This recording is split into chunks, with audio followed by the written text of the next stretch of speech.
Okay, well, anyway, so we have there are roughly going to be 10 or so-ish students joining us today.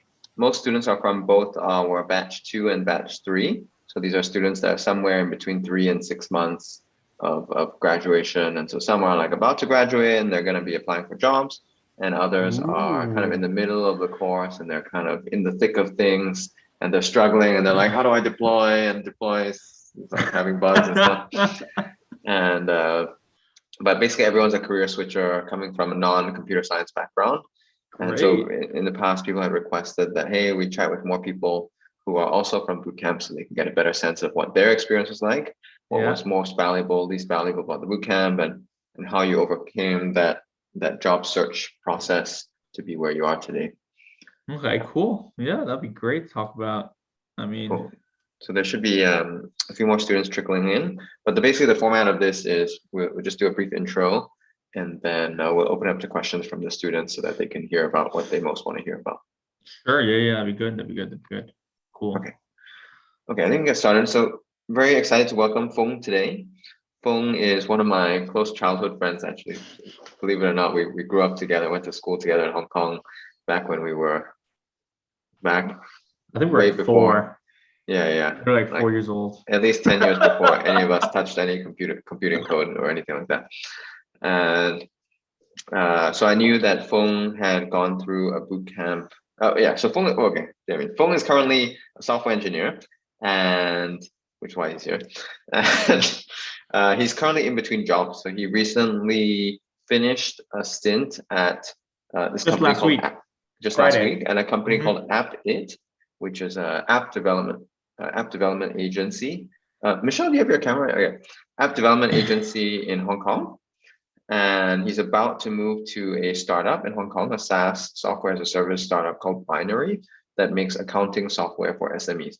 Hmm. And so he's been working. He graduated from this Hong Kong bootcamp called Accelerate, roughly just over a year ago, and Accelerate is a 3-month bootcamp in Hong Kong. And so Foong learned all the basics there. Before going to a bootcamp, Foong was a luxury hotel manager. Other So hospitality management. Yeah.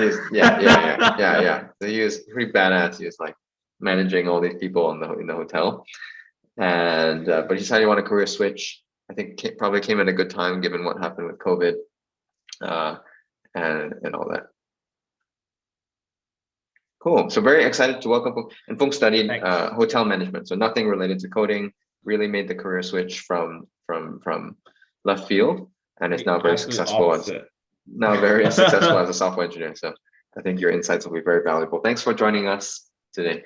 No, thanks for having me. Okay, so Fung, maybe you can just add on anything that I might have missed, and then we'll open up to questions. Sure. So for those wondering, just to elaborate what Kai said, I actually studied in Switzerland in hotel management in graduated 2012, so quite a while ago. Shit, Kai's been 10 years. And I worked in a hotel ever since until 2019. Well, I worked in operations and then I worked in corporate. And the closest thing I ever came to coding was writing Excel formulas. So it was quite a big change. Um, that transition I took about a year, I'd say, to leave my last job, think about what I want, attend a boot camp, find a job. That whole process took me about a year. And I finished my last job, this current job, last job Friday. And it's just been about a year. I'm just in the middle of a 3-4 week break before I get on board with the next company. It's lucky I could kind of get this time in between. But yeah. Awesome. Okay. Maybe we can open up to questions from the group. Hi, Foong. Joe here. Hi. Looks like you can help us with a lot of questions we have because we all are career switchers, and it will be great to get your insight. So I actually want to understand that how was your journey like after the boot camp, job hunting, and then dealing with responses, dealing with uncertainty, and perhaps getting your resume rejected, I guess, because Yeah. So how you dealt with that? Like, what was your approach which led you to the success you have today? I'm not gonna lie. Actually, the job hunting process was probably the most painful process in terms of career switching. Mhm. I say that because when you're attending boot camp, you have your class objectives, you have your class homework, you do it great. Next day, you keep moving forward. But when you're job hunting, unfortunately, there's a lot less structure involved. Um, one of the reasons why Kai and I actually started talking a lot is because he helped me a lot with my job hunting process, which is very great of Rocket because unfortunately the bootcamp I went to, the post bootcamp follow-ups aren't nearly as good. So one of the things that I did at least was, and I also got this from someone who graduated bootcamp a year before me, was he was telling me how every day he had a bit of a structure. And I kind of followed that. I quite enjoyed it. So what happens is instead of having pure, oh, today I'm going to send resumes out all day and just get rejected, which does happen a lot. I mean, don't feel down. You might get 1,000 rejection letters for your first yes, or maybe not that bad, just a couple. But just like you gotta know that it's bound to happen. And one of the things that instead of just getting in the cycle of depression, of just saying no, one thing I also did was to ensure that I kept my coding skills at least on par of where I left off from bootcamp, or even improve using tools such as HackerRank. I think primarily HackerRank, right, Kai? I remember I kept asking a lot of questions. Right. Oh yeah, LeetCode, that's right. These kind of online algorithms platforms, yeah. Yeah, because a lot of these companies like to test you based on this, because it's easy. It's easy in a short period of time to test you. Yes, it might not actually reflect your ability to code in the long run, but in a limited period of time, unfortunately, this is what we've got to play with. It's the name of the game. So kind of having that balance between working on my CV, resume, interviewing, etc., and also keeping up with the code, I think is quite important, and just keeping your skills intact.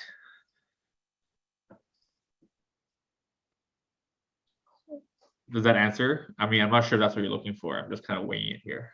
Yeah, actually, yeah, it does. It does. Yeah, thank you so much.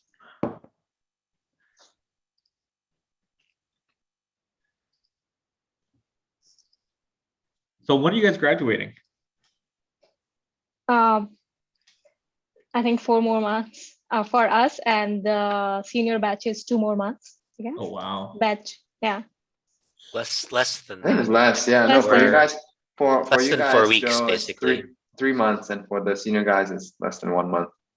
Yeah. Yeah. Well, so that's the end. That's like Well, it's just the start. the final. I mean, end of you, Kai. Get out of here. Stop. Yeah. It's the start of our long relationship together. So, got a question. So, what are you gonna do in the next 3 weeks? Nothing coding related. Don't worry. No, I was kidding. A lot of personal projects I want to do. I'm not sure about you guys, but for me personally, at least, when I start coding, you have all these things you want to do on your own. When you're at a job, yes, you get to do some cool stuff, but hardly do you get to do your own stuff, if you know what I mean. So there are certain projects with friends that I kind of want to take on. Kai introduced me to a friend actually that we're working together now on. Just trying to get those kind of side projects off the ground before I'm stuck again in another job. And it's hard to just get the initial process kickstarted. So I'm kind of trying to take the next few weeks to at least, I won't say complete anything. That's a bit too ambitious, but get everything off the ground first. So it's easier to get back to even if I have a full-time job. I mean, getting started is really the hardest thing.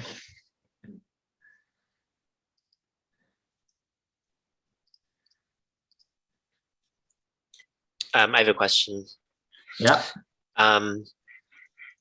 Maybe you can talk about when you started the bootcamp, what was or just the process of learning to code? Like, what was the most difficult aspect?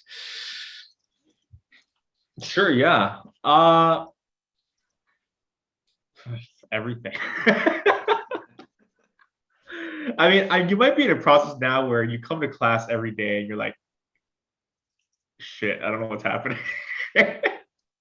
And I think I went through that almost every day because boot camps are quick, as you know. So there's a lot of knowledge that you have to learn in a relatively short period of time.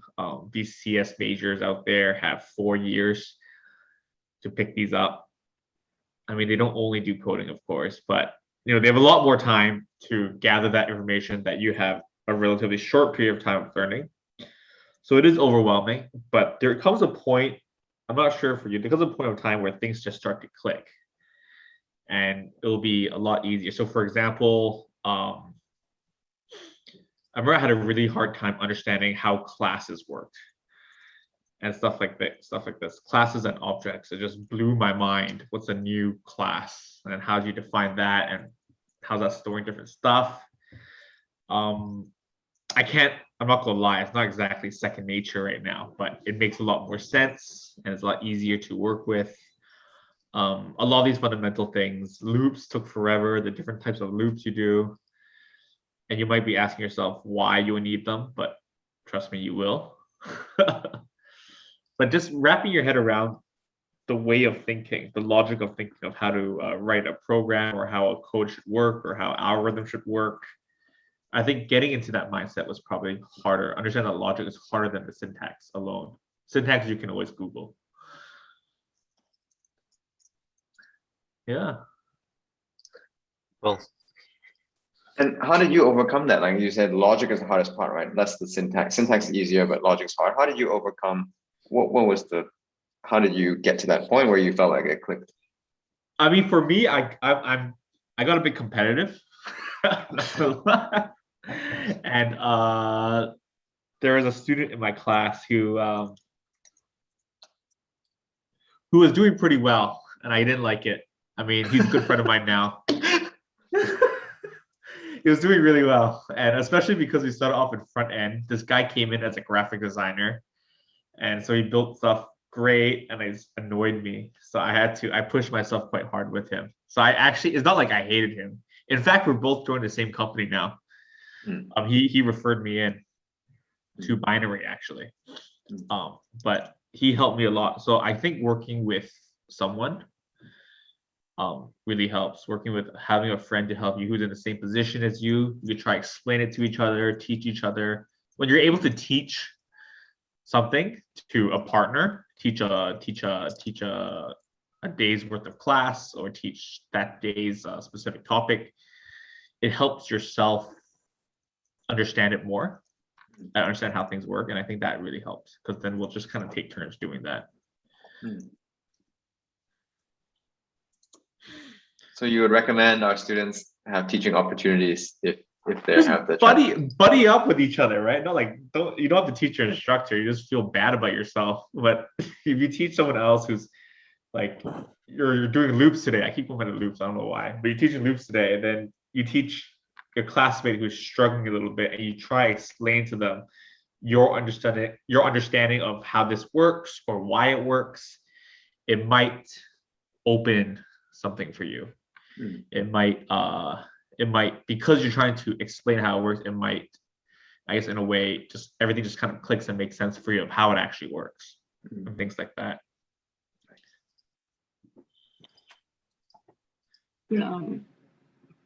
Hi. Hi. I'm Michelle. Hi, Michelle. I'd like to ask, did you find it difficult initially to adjust to doing software engineering as a job? As a job? Yes. I mean, I know you came from hotel management background. I think both of you are competing. Like a culture clash. For context, culture shock. For context, Michelle has been working in the horse racing industry for the last many years. Oh, that's so cool. Has been working with horses and outdoors most of the time, and exploring coding as a potential career. Put it this way. The coding aspect of it, it was hard because with what they were doing was way above what I knew, even after coming in boot camp. But when people understand that you came from boot camp, for me at least, I was quite fortunate that a lot of my coworkers took the time to guide me, to teach me how things are set up. Actually, one of my coworkers, he actually came from the same boot camp just a year earlier. So he knew exactly what I was going through, and that helped a lot. But to answer your question, Michelle, the harder part for me personally was the total change of work style. So if you work with horses before, as Kai mentioned, you're walking around. The harder part was to get used to being at a desk all day in an office, rather than being able to walk around and do my thing. But you learn to adapt. It's not too bad. It's fun in a different way. You get your own time. I could listen to music for the first time I was at work. So things like that. Okay, thank you. No problem. Actually, I want to ask more about that specifically. Yeah. Because actually, when I started coding, I had the same sort of transition. But like, maybe you could talk more about like the advantages or disadvantages. Obviously, it's so totally different in terms of what the ultimate goal is, and what you're trying to accomplish, and yeah, what maybe you could talk more about like what you see is better about what you're doing now and worse. Like from the sort of like I'm sure that your previous job had all these kinds of advantages, or like the way that the workday or the way that the job actually is, and the way it is now. Yeah. So that's good. That's a good one actually. So one of the things why I left my previous career was I didn't really feel like I was, how should I say it? I was developing anything in terms of I wasn't building anything substantial. I was essentially I was a master bullshitter at work, frankly speaking. And that's all I did was I go to work, 75% of my job is talking, and I go home. I mean, I'll talk for 12 hours a day, essentially, and I go home. And so at the end of the day, you go, what did I make? What did I do? And I couldn't really show anything. And that annoyed me after working there. I think after 5 years, start getting to be like, okay, I've come here so many years. Everyone here just shows up at what they do, but there's nothing to show for it. And I started getting really into building like these. Looking back now, I don't know why I was really into it. These really big Excel files, just because then there's something I can show. Like, hey guys, it's my work for the day. Here you go.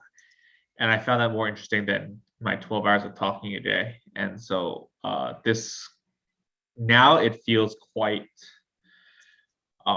especially because for example, an app agency, we build a lot of apps for different companies in Hong Kong that get released and people use them, and you get to see people actually using your product, giving feedback, and it's quite nice. So that was kind of something that I enjoyed out of this.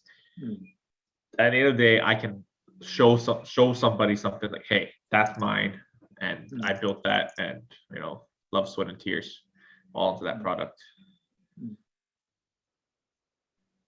Yeah, cool. Are there any what's the biggest disadvantage, do you think?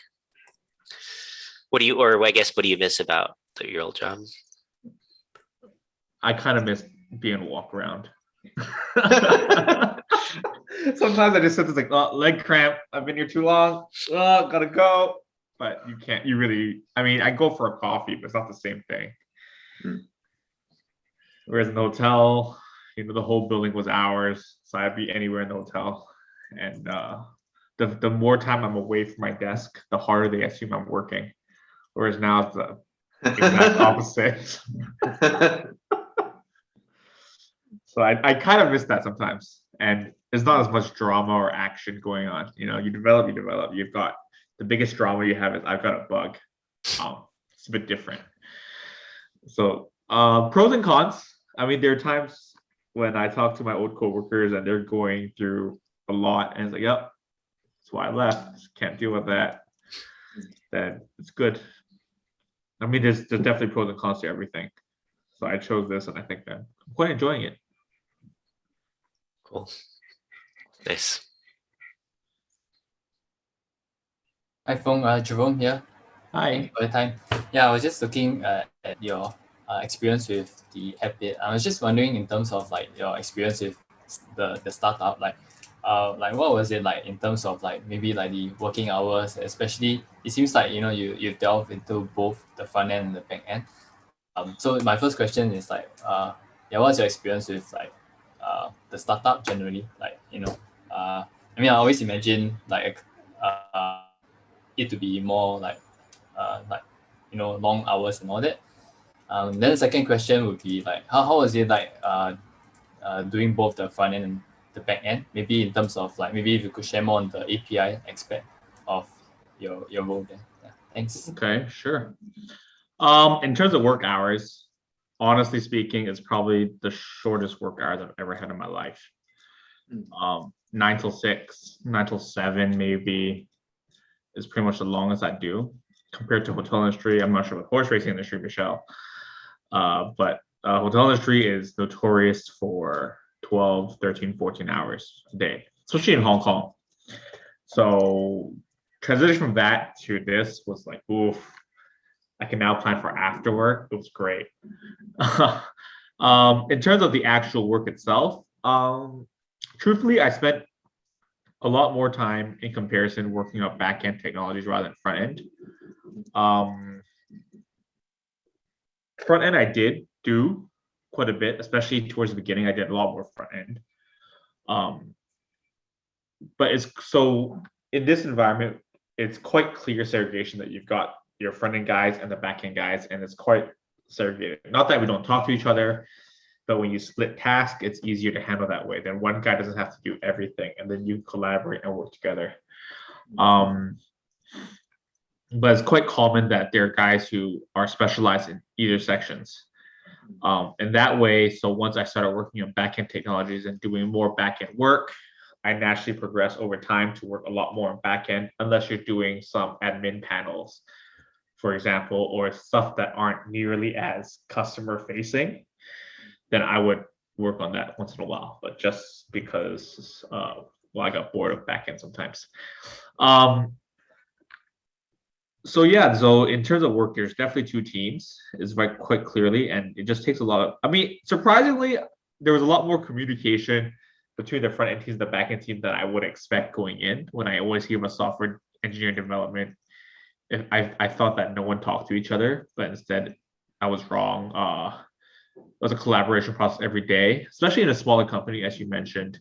It is a startup, so a lot of the frameworks you'd expect in a corporation don't exist. A lot of the standards and procedures don't exist. And we were an agency, so every app to app or website to website was different.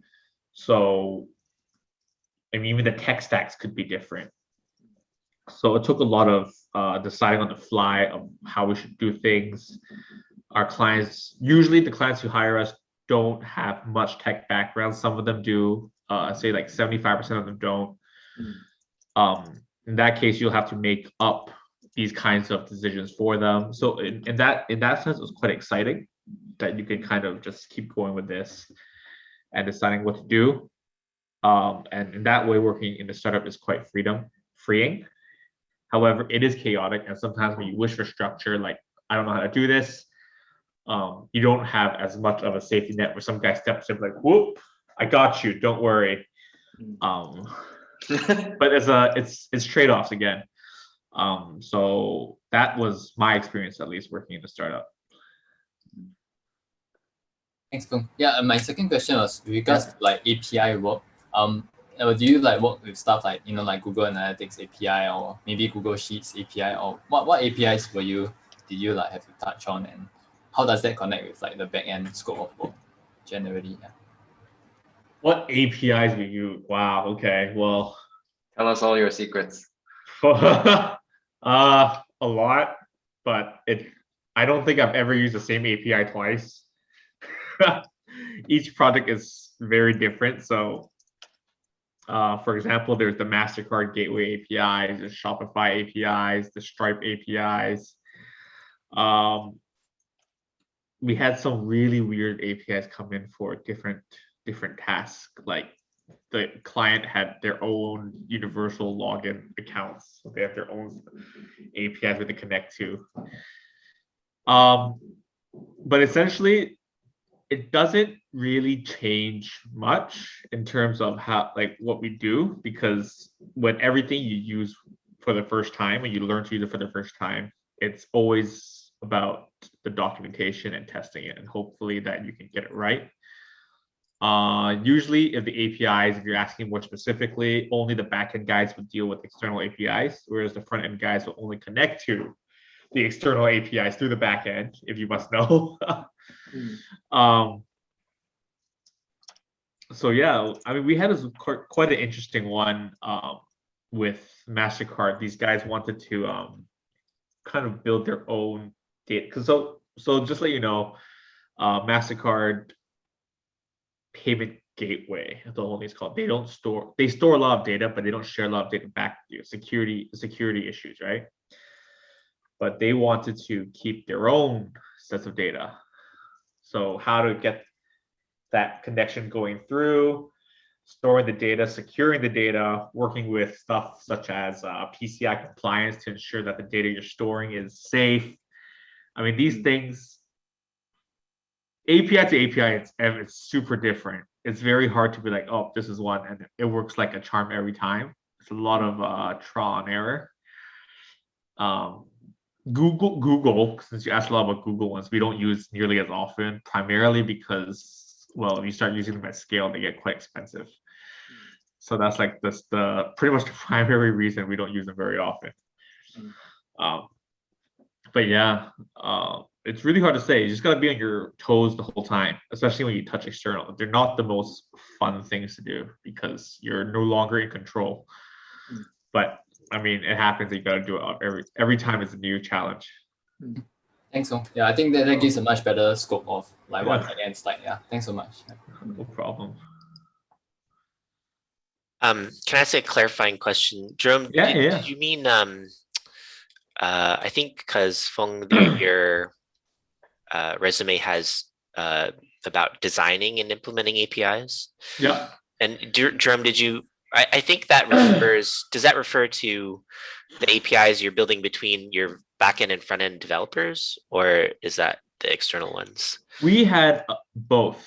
Put it this way, because we had both, but I mean, 90% of it will be front end to back end, and then another 10% for whatever reason, the whole host of reasons, were for external parties to use. Very seldomly do we put it online for people to download, of course. It'll be very controlled environments that will put the APIs out. So this is a question of collaboration between the people you're working with and between the people developing the front end and the people developing the back end. Yeah, or like a friendly agency's backend environment, for example. Yeah. Yeah, so maybe you can talk a little bit about, I don't know, in general, about how that process went, or what kind of things you need to maybe. So the batch 2 students just went through the first group project. Yeah. And they had to think about back and front end. Okay. Yeah. So you just generally talk about, I don't know. Oh, sure. Okay. Yeah. So how do you design a backend API? Or how do you collaborate with someone who's doing a front end and someone's doing a back end? For us, the most important thing is, I mean, it's just keeping organized. It's almost like having a filing system, as boring as that sounds. But you know, when you have routers, when you have APIs going all over the place, if you have like a system in place, so for example, you call, you know, your URL /users /something, you try to keep that consistent every time. You know, camel case or snake case, you try to keep all these things very consistent. It'll just make life so much easier in terms of how the front end interacts with you, so they can if you put it all out on, if you guys use Postman, you can like put collections up on Postman to share. Then it's easy for them to find out, oh, this is what I'm looking for is probably under whatever section. And it's also easy for you to debug later, because if front end comes, hey, I tried this API you gave me, it doesn't work. It's easy for you to follow that flow. So keeping everything tidy and organized is pretty key. This comes down to how you organize your APIs in terms of your routes in, and also how you, organize your functions and how you write your functions. If you have a consistent pattern, yeah, it looks boring, but in the end, it'll just help you, especially when you start building bigger and bigger applications. You want to have as little areas of possible failures, I guess you put it that way. Reusing codes when possible, reusing your style when possible, and definitely keep a consistent file structure. I think that probably saved our lives, because the latest project we did, some new guy opened up the file structure and it was hell. It took us so long to get things like, oh, where is this dude? I can't find it. I can't find this function. Oh my God, the world's ending. So as long as you keep things organized, it'll make life so much easier. That also makes me wonder, like, how do you decide what the paths are to the URL paths, or who decides which functions to make, or does the front end decide first, or the back end decide first what URLs there's going to be? So the whole process comes down to this. It comes down to, you meet with the client, you get your requirements in, and then we have a designer come in and they start going, okay, this is how the app's going to look like, and they get that all sorted out. So at the end of the day, by the time the app comes to a development stage, theoretically at least, that doesn't always work like this.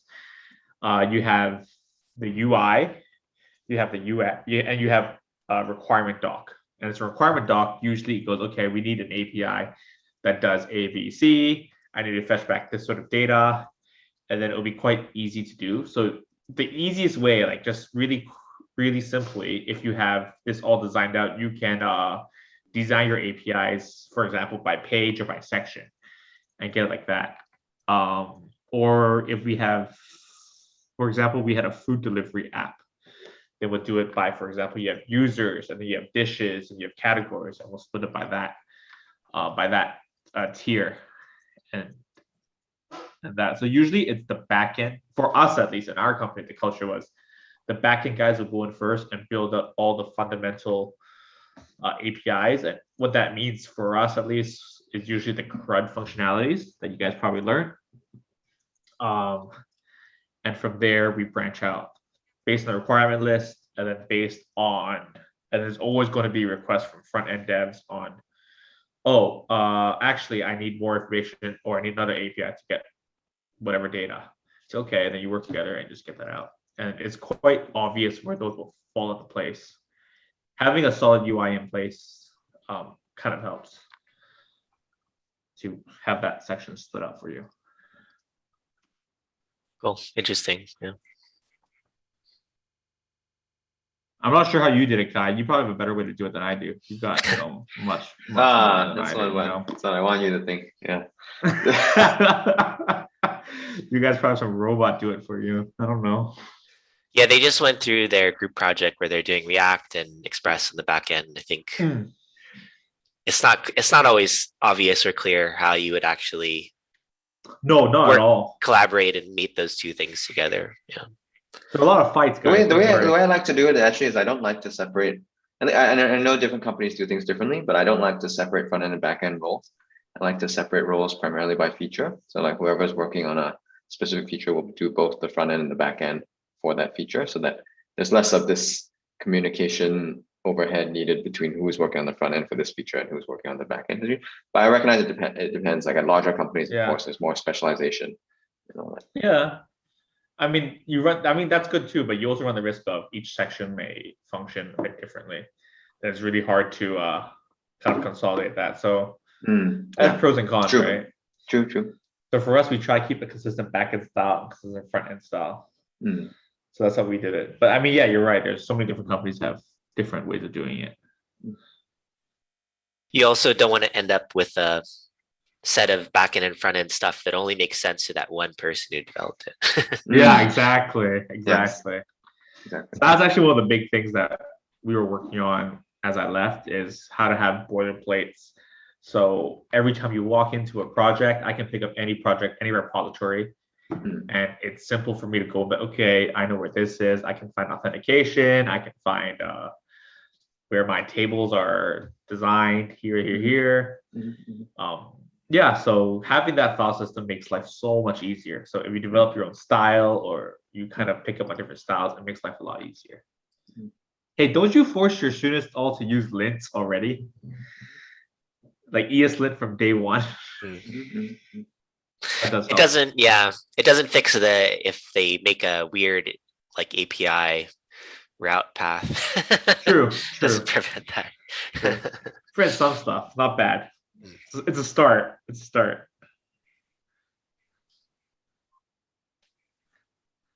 Are you guys all thinking of doing software development afterwards?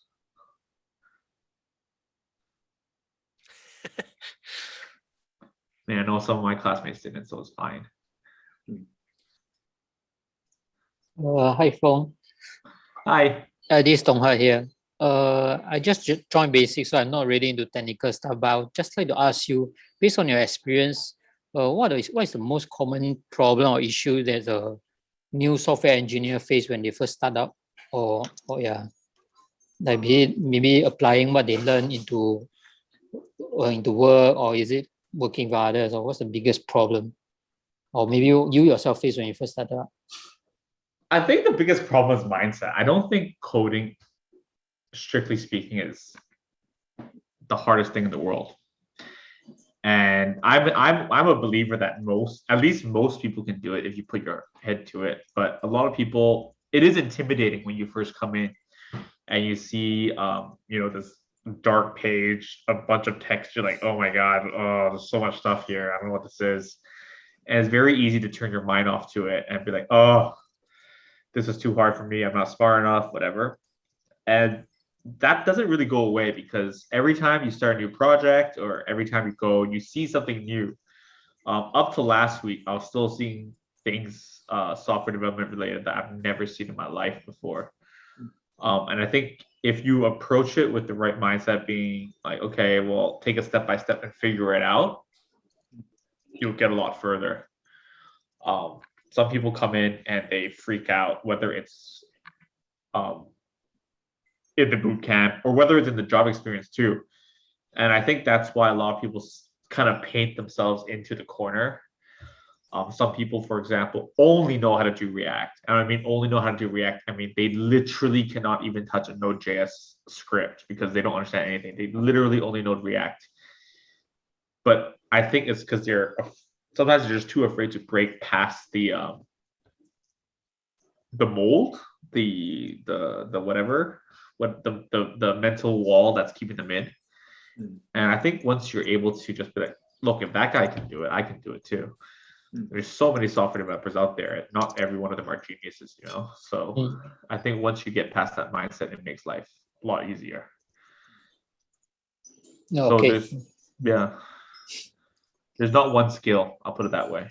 There's no skill. You got it. You already know it. You just got to apply it or have the confidence to apply it. If it breaks, it breaks. Don't worry. We'll fix it.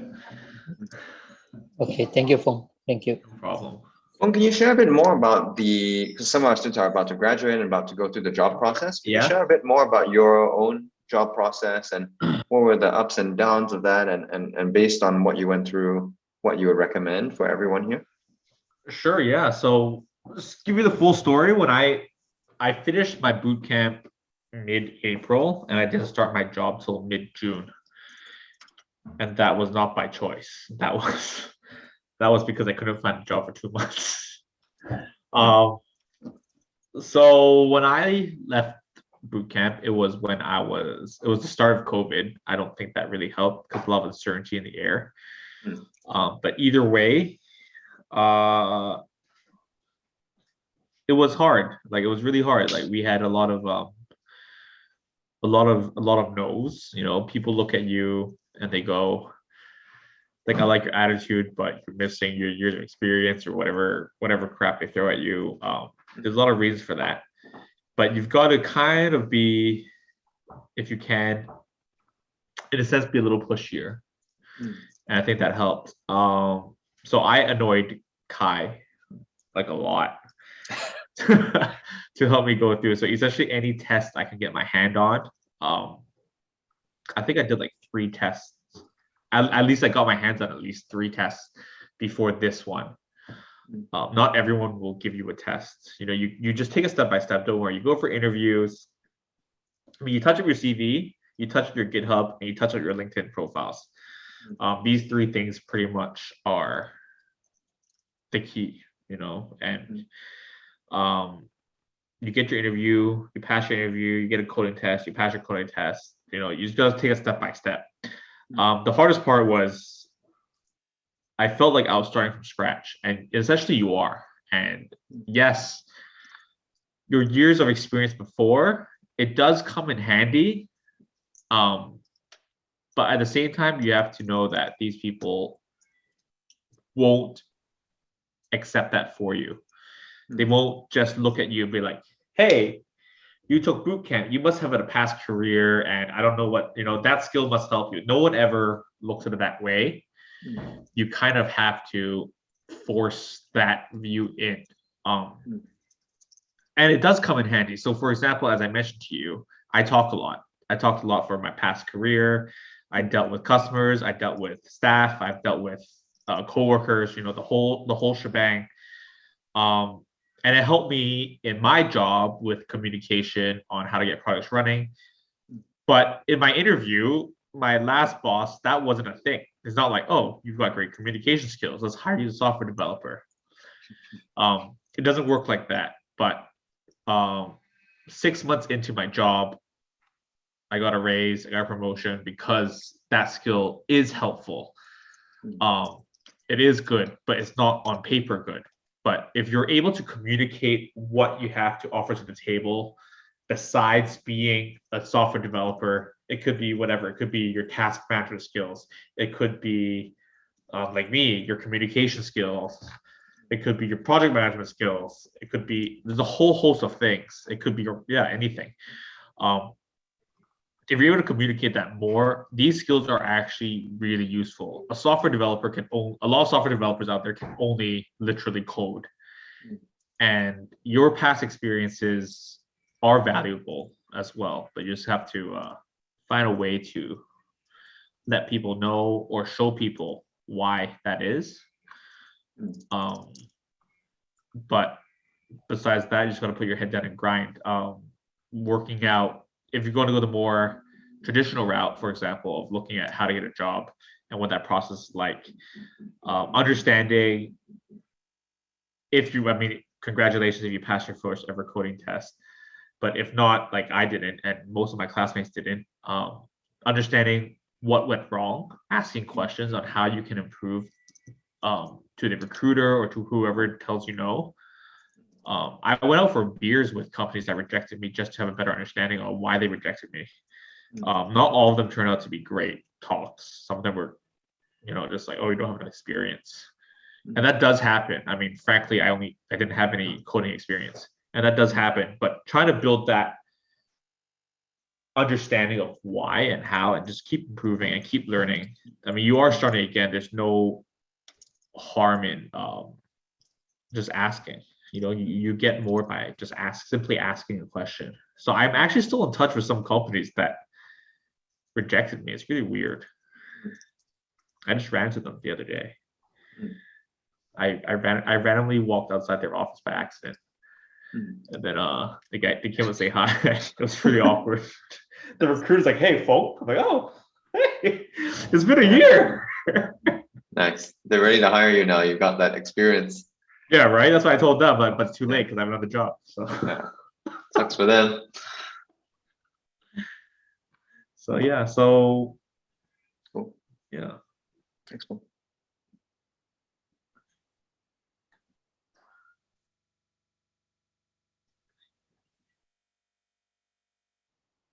How about a question on knowing when to move to a different place? What was the condition or what were the circumstances that you decide that it was time to move? Was it, that you wanted like to work in a different kind of context, different company, or did the learning opportunities dry out? I think I think that's quite a personal question, and I mean I don't mind answering, but just to pretext us with, I think it'll be quite different from person to person. For me personally, at least, I left my cushy corporate job for more risk. I was bored, and in a sense, I felt that I was just building a lot of apps right now, and you build it, you hand it off, you build it, you hand it off, you build it, you hand it off.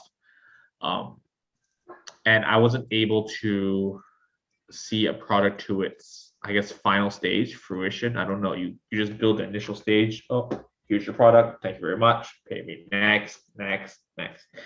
And that's not what I wanted to do. I kind of wanted to, you build something, you get proud of, you're proud of it, you baby it, and you improve on it. And that's what I wanted to see. And so this opportunity kind of came to me, where it's like, hey, this Binery is a very early stage startup, and essentially their product is not even in beta. I'd say it's probably an MVP stage. And so I thought that was a very exciting opportunity to have an opportunity to build something and watch it grow. Hopefully watch it grow. It could just crash and burn. The idea is to watch it grow. So that, I didn't feel the company I was in would give me the chance. On the contrary, what the company I was in, what Appen gave me the chance to do that I'm always grateful for, is in the app agency, I was exposed to a lot of different technologies. And as I mentioned before, for example, the API question that was asked earlier, every project I did was so different. The tech was different. So I spent a lot of time learning new tech. And that was also a huge plus.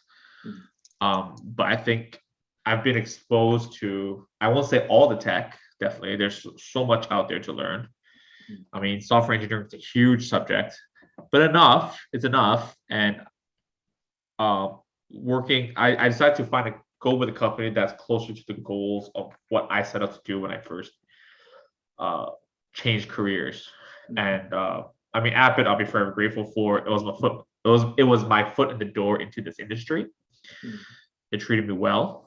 I'm still on good terms with them. I mean, I think that at least.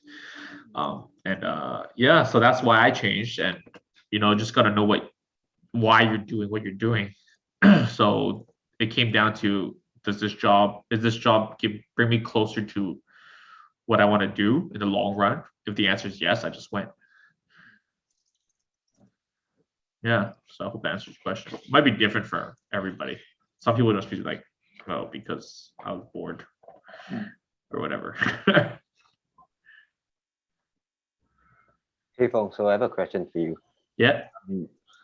So how confident do you feel having graduated a bootcamp, and how much do you think the bootcamp taught you in terms of software development? And when you enter a job, your first job, how much do you think you need to learn?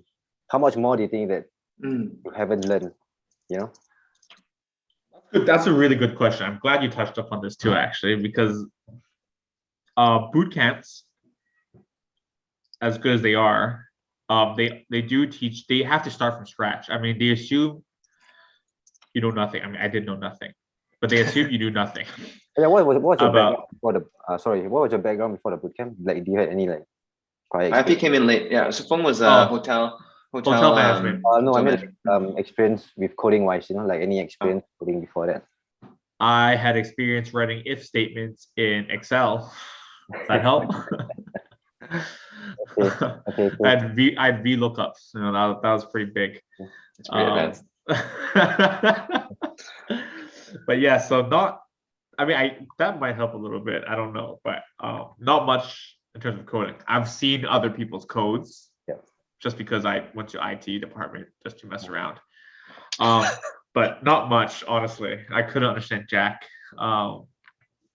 But yeah, so before I went in, of course, I did a little research. I could console log some statements. That's about it. Like literally, that's about it.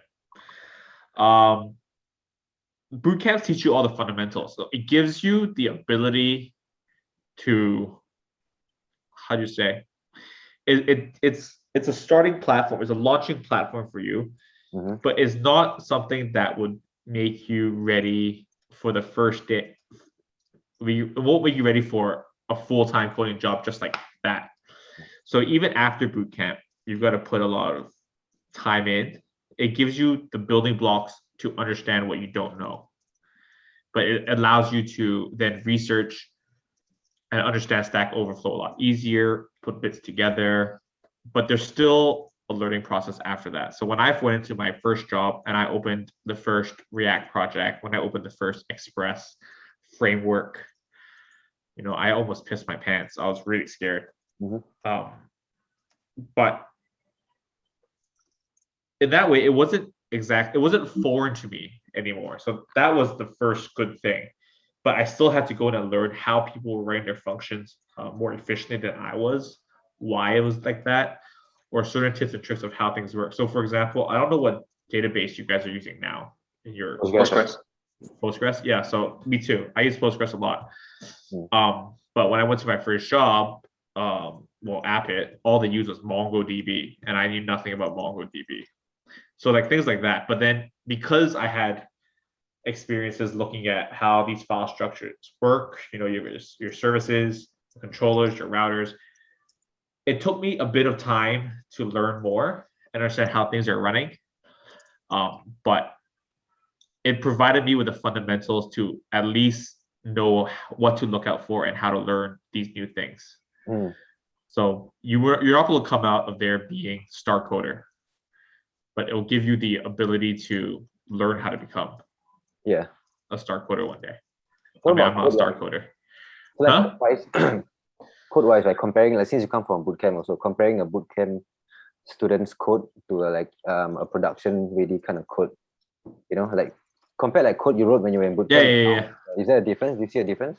Oh yeah, for sure. I look back at my code in bootcamp and I'm like, ooh. A lot of it came down to efficiency. You know, sometimes in bootcamp, which is good. I still don't think it's wrong.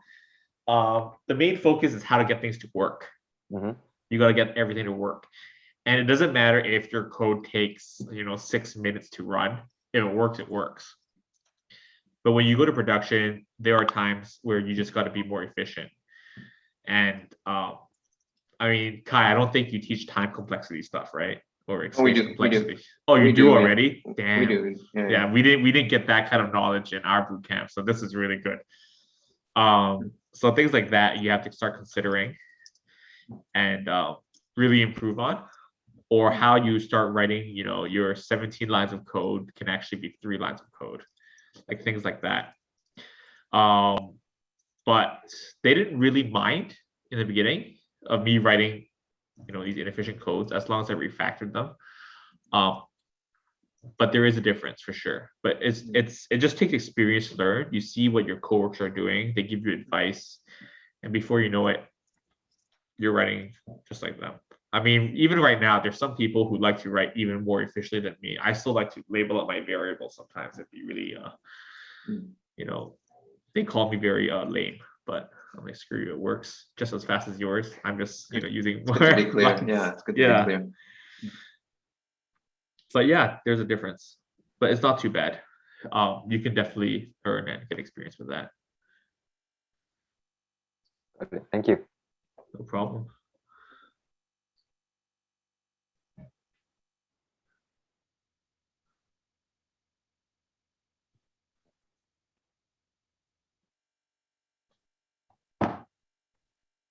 Anything else? No. Sam, Sorry, one last thing. Yeah. While you were applying for your jobs after bootcamp, do you think the fact that you've gone through a bootcamp actually helped you got a job? Yeah. Okay. Put it this way. Yeah. I mean, yes and no. Yes, mostly yes. Yes, in the fact that I felt if I didn't go through a bootcamp, they wouldn't even entertain my application. So I think in that sense, yes, very much so. But it is still, it's not the easiest battle. You have to prove yourself because a lot of them, don't know how good you'll be, because there are a lot of cases where things just don't work out very well with a bootcamp student. But you got to prove your worth, and you got to do well. But without it, I don't really think they'll entertain you. If they go like, oh, you didn't study computer science, then where can you see you learned it from? I think self-learning, you have to get into referral.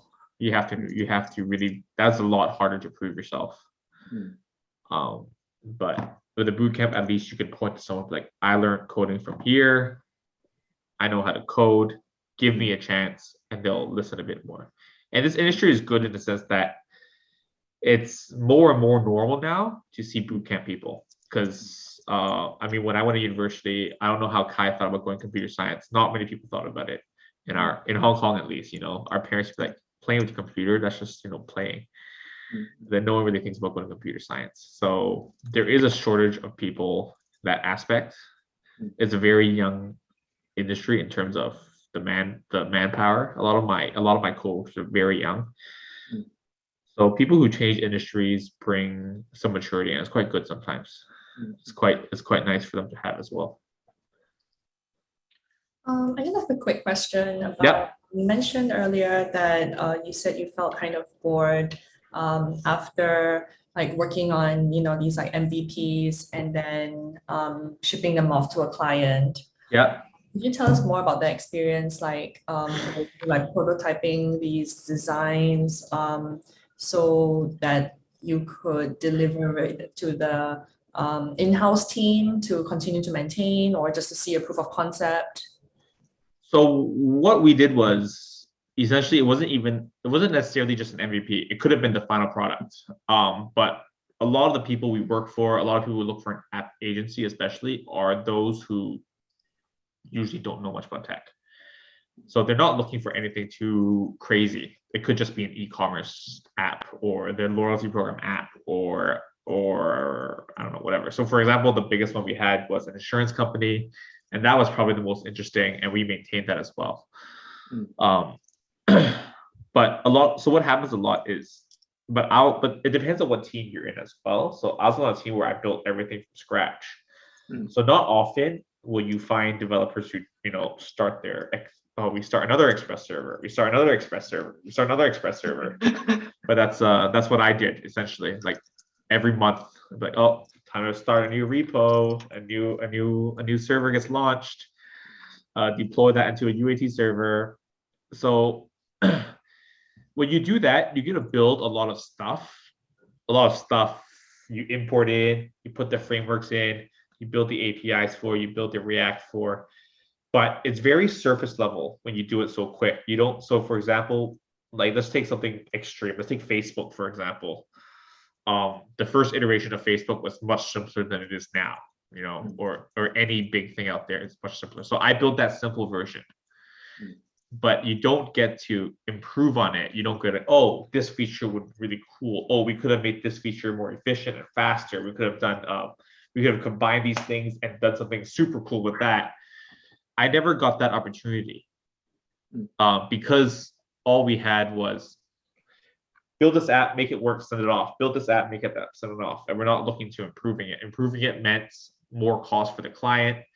And a lot of times at that point, they might as well start hiring in-house teams if they're going to maintain that long-term and keep improving, or they just don't care.